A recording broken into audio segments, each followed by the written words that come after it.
Se inscreva no canal Fiel até o fim, deixe seu like e ative o sininho das notificações e comente. Obrigado por assistir, Deus te abençoe. Naquele tempo, veio Anani a Asa, rei de Judá, e lhe disse: porquanto confiaste no rei da Síria e não confiaste no Senhor teu Deus, o exército do rei da Síria escapou das tuas mãos. Acaso não foram os etíopes e os líbios grande exército com muitíssimos carros e cavaleiros?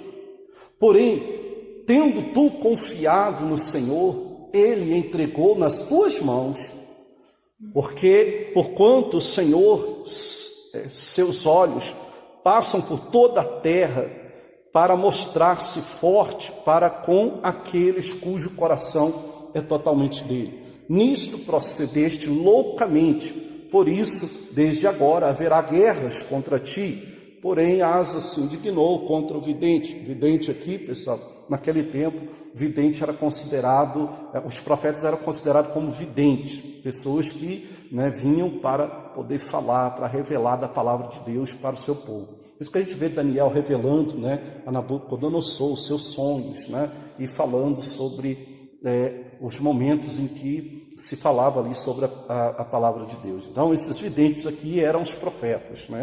Aí ele diz que, aqui no versículo 9, porquanto o Senhor, os seus olhos passam por toda a terra, para mostrar-se forte para com aqueles cujo coração é totalmente dele, e nisso procedeste loucamente, por isso, desde agora haverá grande guerra contra ti. Porém, Asa se indignou contra o vidente e o lançou no cárcere, no tronco, porque se enfurecera contra ele por causa disso.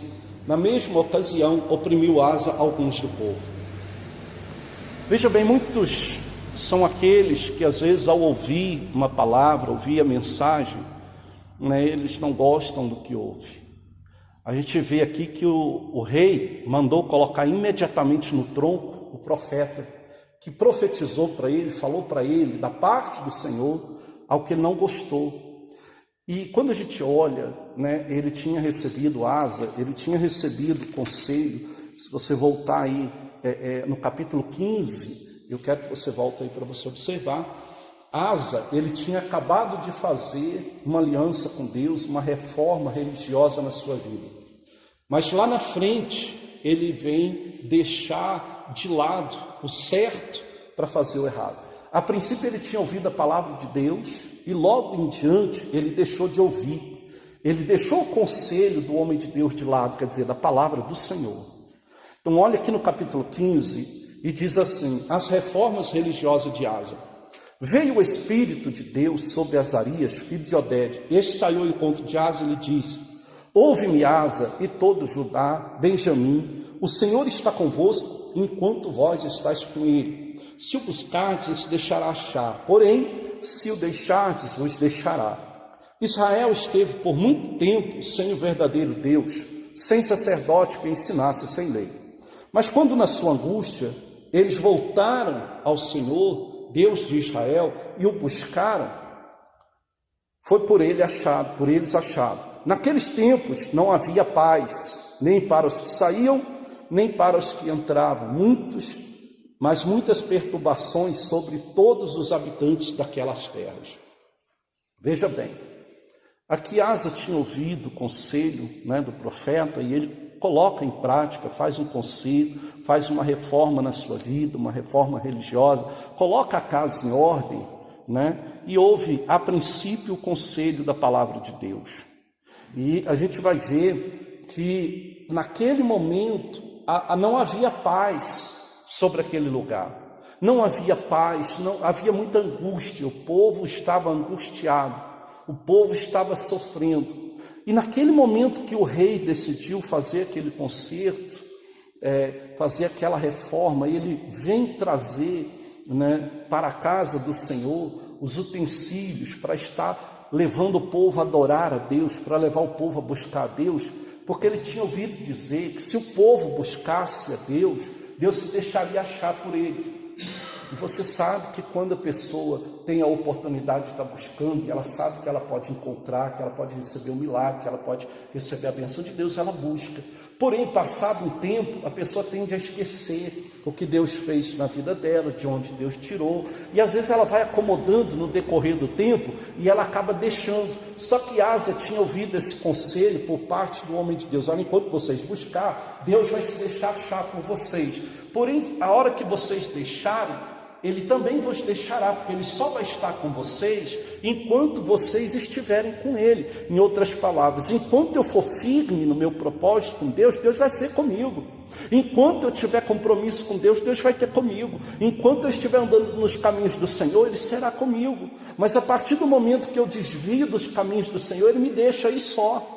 Ele me deixa estar andando segundo a minha vontade, e ali é onde a gente vai se perder, ali é onde a gente vai acabar se desviando, aonde vai vir, né, muitas coisas, e Deus não vai poder estar fazendo nada, porque nós fizemos as nossas escolhas. Mas Asa ouviu da parte do profeta que Deus estaria com eles a partir do momento que eles estivessem buscando. Então eles se puseram a buscar, mas também ele tinha ouvido que se ele deixasse, Deus também ia deixar ele. Então a condição era essa: enquanto você estiver buscando, Deus vai ser com vocês, Deus vai trazer, né, a resposta, vai trazer a paz, porque ninguém aqui está tendo paz, não havia paz. Mas se vocês buscar, vai vir, Deus será com vocês, porém não deixe, porque se deixar, vocês não vão ter mais, né? E isso a gente vê aqui no versículo 6, que diz assim: porque nação contra nação e cidade contra cidade se despedaçavam, pois Deus os conturbou com toda sorte de angústia. Quer dizer, Deus permitiu aquela situação. Não que Deus queria aquela situação, não que Deus queria o seu povo angustiado, sofrendo, não. Mas aquela angústia e aquela situação é porque o povo tinha deixado de buscar. Então Deus vem falar com o povo: olha, vocês estão assim, vocês estão sem paz, vocês estão angustiados porque vocês deixaram o Senhor. Vocês me deixaram a mim. Mas se vocês buscar, ele falando isso por meio do profeta, se vocês buscar, eu vou deixar se achar por vocês. Quer dizer, Deus não estava com eles naquele momento, naquela angústia. Deus queria estar com eles, Deus queria se voltar, mas Ele permite aquela situação, aquela angústia, conturbou toda aquela terra, para ver se o povo voltava para Ele, para o povo buscar. E hoje não é diferente. Naquela época, fala aqui de nação contra nação.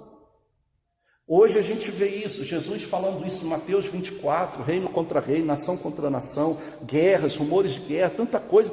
E o povo continua, nem todos, como eu falei aqui, há casos em exceção, mas a maioria se desviando, a maioria deixando de buscar, a maioria distante do Senhor, a maioria começam e param. Há muitas pessoas que começam algo na sua vida e dali a pouco ela para. E se tem uma coisa que a gente não pode parar, é do caminho do Senhor. Dos caminhos do Senhor, Ele diz que para a gente não desviar nem para a direita e nem para a esquerda, para a gente perseverar até o fim. E Ele diz: dar-te a coroa da vida. Aquele que não quer perder a sua salvação, aquele que não quer perder a bênção de Deus, ele luta contra todas essas situações, né, que se levantam, contra tudo, para poder se manter de pé. Ele persevera, buscando ser forte, para poder vencer e estar de pé diante do Senhor. Porque essas situações que vem, se a pessoa não estiver de pé diante do Senhor, se ela não estiver em comunhão com Deus, ela acaba por desviar, ela acaba por desistir, e aí ela se perde, aí ela, né, acaba por perder a salvação, acaba por ter a sua vida envergonhada, destruída. A gente vê em Jeremias a palavra de Deus dizendo assim, que aqueles que me deixaram terão seus nomes escritos no chão, serão envergonhados e terão os nomes escritos no chão. E a palavra de Deus, ela se cumpre. Então, o que não tem deixado você, né, ser envergonhado, o que não tem deixado você ser totalmente destruído, a mim, a você, é estar permanecendo na palavra, é não estar desviando dos caminhos do Senhor. A partir do momento que a gente desviar, pode ter certeza que vai vir sobre nós a angústia, vai vir sobre nós a falta de paz. Por quê? Porque não há como ter paz, não há como vencer, senão no caminho estreito.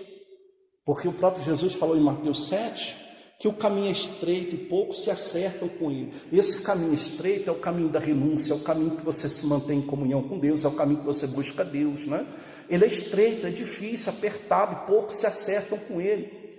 Então, se está dizendo que esse caminho é apertado e poucos se acertam com ele, Deus não ia errar. Então a gente precisa estar atento a isso para a gente não desviar dos conselhos de Deus, para a gente não desviar dos propósitos de Deus, para não desviar da palavra, não desviar do caminho, propósito, né? E aqui a gente vê Asa, que naquele momento, olha só, no versículo 7, ele vai dizer assim: mas sede fortes e não desfaleça as vossas mãos, porque a vossa obra terá o quê?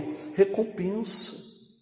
A vossa obra terá recompensa. Quer dizer, aquele que perseverar a lutar não vai ser em vão. Você que luta contra o medo, você que luta contra a situação, você que confia no Senhor, você não vai ser envergonhado. Você que coloca a sua confiança em Deus, você que coloca a sua confiança, a sua esperança em Deus, no Senhor, você que confia na palavra dele, você não será envergonhado.